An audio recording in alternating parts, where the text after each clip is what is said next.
Hi, and welcome to this week's episode of the Master Your Life podcast. It's Julie Kelly here. And this is the podcast where we help you level up your career, your relationships, and your lifestyle so that you can truly live the life of your dreams on your terms. So, today I wanted to talk to you about communicating with friends. For the most part, our communication generally with our friends is easy and it's somewhat typical. It has a pattern, but it's when things go awry that we have to really sort of stop and assess why things went sideways, right? And so I wanted to start by giving you an example. One of my closest girlfriends, she has been an entrepreneur for most of her adult life, and she wanted so desperately to transition into a corporate 9 to 5 job. She wanted like the stability and the routine and the paycheck that comes every single fortnight or every week or whatever it may be. And so she finally transitioned into a corporate job, but found it very difficult, right? Because compared to entrepreneurship, that structure that she was seeking started to bother her, and she was finding it difficult to adjust. And so she would call me and be really kind of frantic and stressed out and disappointed, and it hadn't met her expectations. And so I have been in corporate, the corporate world for a long time, so I understand how it works. And so as she's talking to me, and this went over a period of weeks, it wasn't just a one phone call. I realized that there was obviously a major problem here, and it was possibly not going to work out unless she acquiesced to the situation and understood that that's just how corporate world is, or something changed within her working situation. So my personality is very direct. That's just who I am. And if you've done any sort of personality tests, you will find out that there's generally, I think there's 4 of them. So you're either a director, a socializer, an empathizer or listener, and there is one more, and I can't remember what it is, but if you've done them, you know what I mean. So I'm falling into the director category for sure. And so I know in myself that when I hear stuff like that, and my girlfriend is talking to me and she's complaining and she's struggling big time, that my default is to try and fix it or to try and help her. So I started giving her all this advice and, telling her not to get too stressed out or whatever, and this, that, and the other. And what I didn't realize was that I really bothered her by doing that, to the point where she stopped calling me and she stopped texting me, and she kind of put me on ice for a while. And I was shocked, and I didn't understand this. So I was like, what's going on here? So, every attempt I made to connect with her sort of went unanswered for a while, until she got to a point where, it came out. It took a while, but it came out that, she didn't want me to try and give her advice, and she didn't want to hear my opinion. And unfortunately, she thought I was being judgmental, which I absolutely wasn't. I was really trying to help her navigate the corporate world, because like I said, I'd been in it forever and she hadn't. So I just thought, well, she's calling me with her problems, she must need my help. And like I said, my personality is to step in and help and to fix and to solve problems. That's who I am. That's how I operate. And so this caused a really significant rift, I guess, between us for a little while. And it just taught me a really major lesson. And that's what I wanted to share with you today. Sometimes when we communicate with people who are different to us, so I know that her communication style and her personality type is not a director. She would probably fit into maybe an empathizer, is my guess. We have very different communication styles, and we have very different understandings of how we should communicate with one another, what's expected of one another, and how we would respond. And so I know if I've ever shared problems with this particular friend or challenges, she doesn't really say anything. And I find that strange, right? Because my default is, well, why isn't she saying anything? Why isn't she giving me advice? Like, it's very kind of generic, like, well, I'm sure everything will work out, or, you'll know what the right thing to do is. Stuff like that, which I find a little sometimes condescending, right? Because I'm thinking, why isn't she giving me actual solutions? Why isn't she telling me, have you thought about this, or have you thought about that? But again, that's because our personalities are different. our communication styles are different. And so the way we interact with one another is very different. And so this one example with this particular friend taught me a lesson, and I want to share it with you today.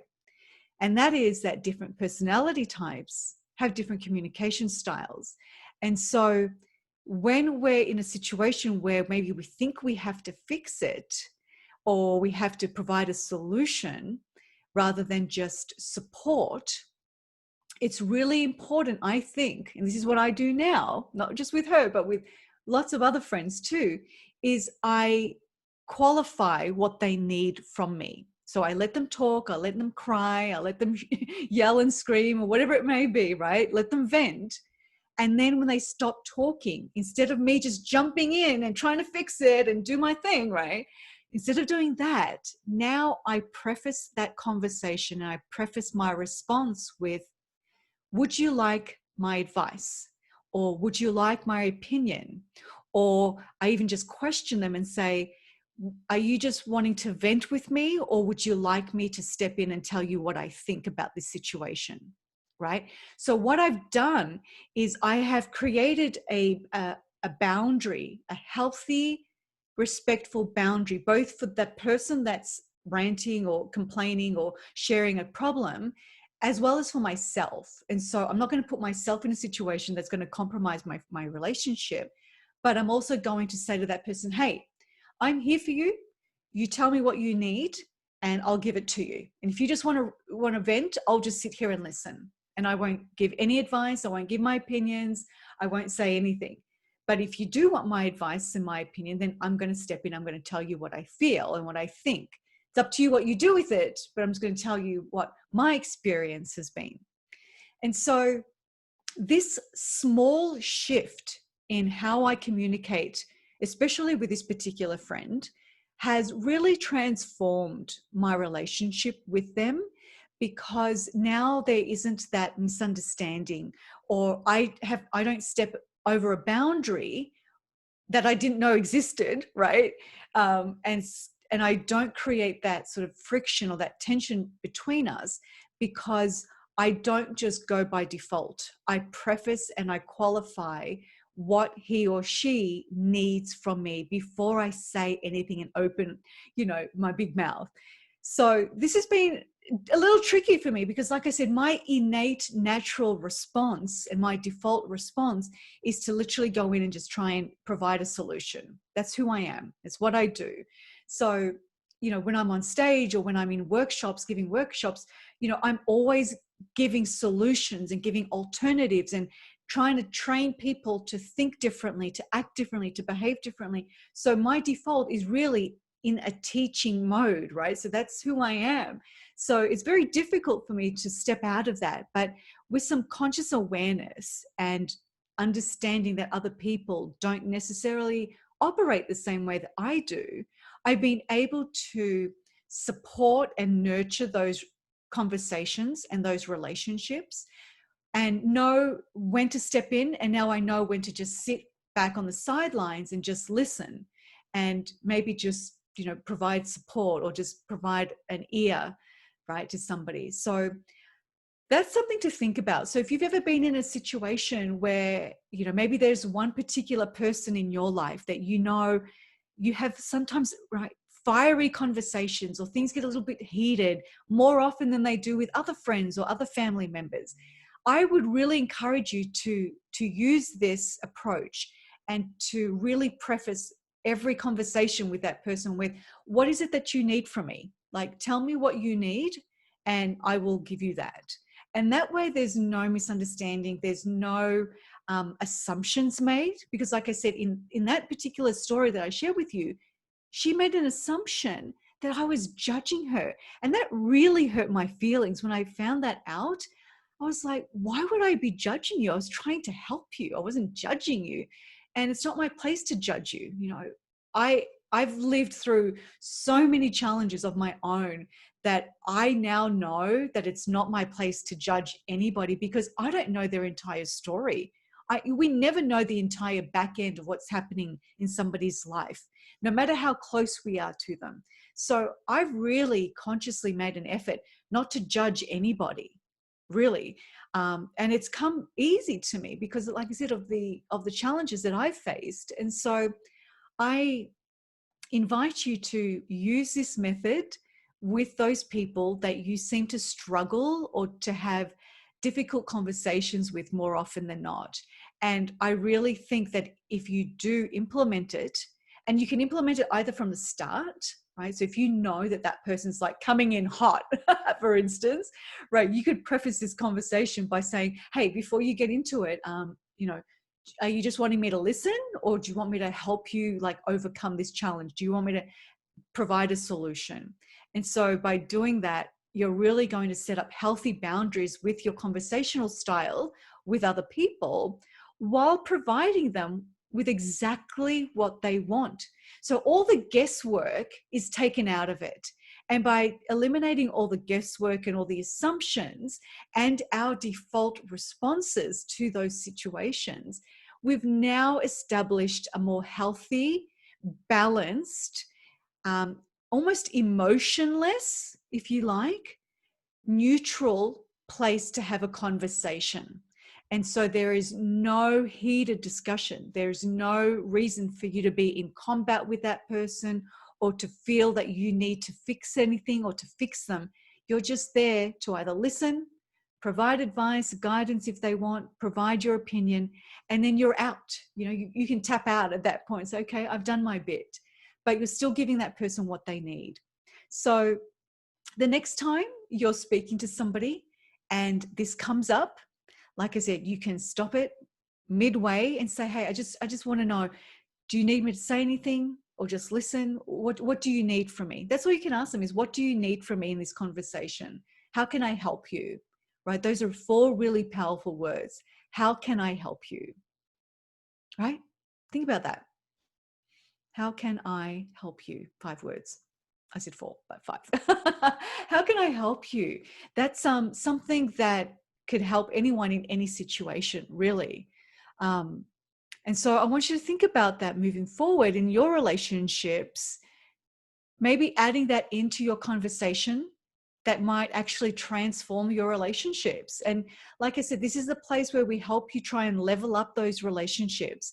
We want to make sure that you're creating healthy boundaries, that you're understanding other people, you're listening, you're actively listening, and you're being heard as well. And the people in your life are supporting you just as much as you're supporting them. And this can be done in reverse as well. So let's say you are the person coming to somebody else with a problem. Something's just happened. You're feeling really reactive. You're really emotional. Everything's like, at a 10 out of 10. You could even say to that person that you reach out to, whether it's over the phone or in person, and say, hey, listen, something's just happened. I just need you to listen to me. I just need to vent. And they know exactly from the get-go, before you've even said anything about the challenge that you're facing, that their job is just to sit there and support you and to provide a space, a safe space for you to be able to vent your problems, just to get it off your chest. And that is extremely powerful in leveling up your relationships. And it takes courage to be able to say that. It takes courage to be able to be really honest and upfront with somebody and tell them exactly what you need. Because for so many people, it's really difficult for them to do that, especially for women. We tend to assume a lot of the times, and we assume that our partners in particular, our husbands and our wives or our fiancés, boyfriends, girlfriends, that they just assume that we know what they know what we need, right? And we know that when we make assumptions, that they generally don't work out too well for either party. So I want you to get out of that assumption mode and take out all the guesswork. And up front, whether you're the speaker or the listener, start getting into this habit of prefacing what you need or what you want from the other person in your relationship. And if you start doing this, you're going to start seeing some really powerful, positive shifts in your relationships. And you're going to see that your conversations and your ability to confide in other people and for them to confide in you is going to be elevated, because you've created that safe space with an understanding upfront of what is expected. So, like I said, all you need to say if you're not sure is, how can I help you? What do you need from me in this situation? Right? And let them tell you, and they will. And same thing goes to you when you're in that situation. Either tell the person up front, or if they don't preface it with you, you tell them what you need so that you're not in a situation where the situation suddenly gotten very volatile. Okay. So I just wanted to share that with you today, and I hope that that helps you moving forward, especially given the fact that so many of us are under really extenuating circumstances right now, and you know, tempers are running hot. Let's be honest, right? People are starting to feel the pressure and the anxiety and the overwhelm of this pandemic situation. So our conversation styles really need to be on point so that we can support and help one another. So if you've enjoyed this podcast episode, I really encourage you to subscribe and rate and review the podcast wherever you're tuning in from today. Share it with a friend. Let me know what you want to hear more of. Please go and leave a review over on iTunes. It would mean the world to me. And as always, sending you much love, many blessings, lots of strength, lots of kindness, lots of patience. And I'll see you all next week. Bye for now.